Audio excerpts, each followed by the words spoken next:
More than 24 hours after a UPS cargo jet crashed just after takeoff, this in Louisville, of course. Investigators are still on the scene. They're sorting through debris and carrying out what is now called a recovery mission.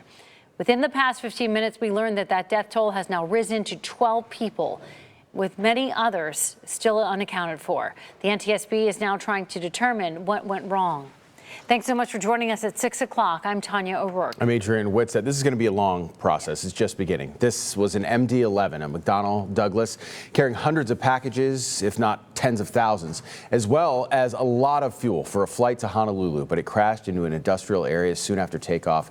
There's a lot of wreckage at the site. There are nearby businesses and homes with a lot of damage. Airport officials say operations are still disrupted. Supply chains across the country are feeling the ripple effects, too. So let's go to anchor Brett Bagansky. He's in Louisville at the airport for us.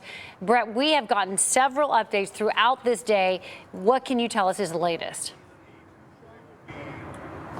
It's just been heartbreaking hearing about everything that's happened. This is now a recovery mission, and we heard from authorities earlier today that said, unfortunately, we're just not going to find any more survivors. So if you're just joining us, the death toll is now up to 12 people. One of them is a child. Just hours ago, Kentucky Governor Andy Beshear arrived here at the crash site. He was meeting with lawmakers to go after everything that has happened over the last 24 hours. He described coming to a violent scene in this area. The debris field is about a half-mile long, and they talked about how they really have to be careful when it comes to looking on or under the debris, because it really could give them more information into what happened here, what went wrong. And the governor spoke to us after he and some other elected officials went to the site for the very first time. What this scene is violent. Where the plane hit, at best, is destroyed. What you see are mangled remnants of what was in its path, completely burnt and blackened. It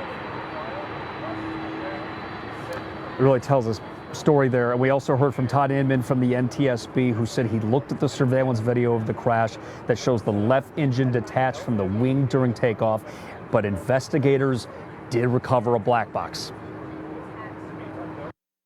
We have teams right now that are preparing to do the runway in what we call a FOD walk.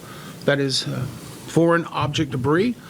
Obviously, the runways have been shut down, but we need to not only take drone coverage and video coverage of where every piece of this is, but then we need to recover it and tag it.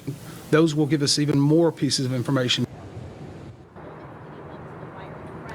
So once they get all that information, they're going to take it, they're going to have it analyzed in Washington, D.C., but Inman just added this that is still very too early to tell what caused the crash. Going back to that black box, they're going to look at all the audio recordings. They're going to have a partial transcript, but Inman said they will not release it to the public out of respect for the victims' families.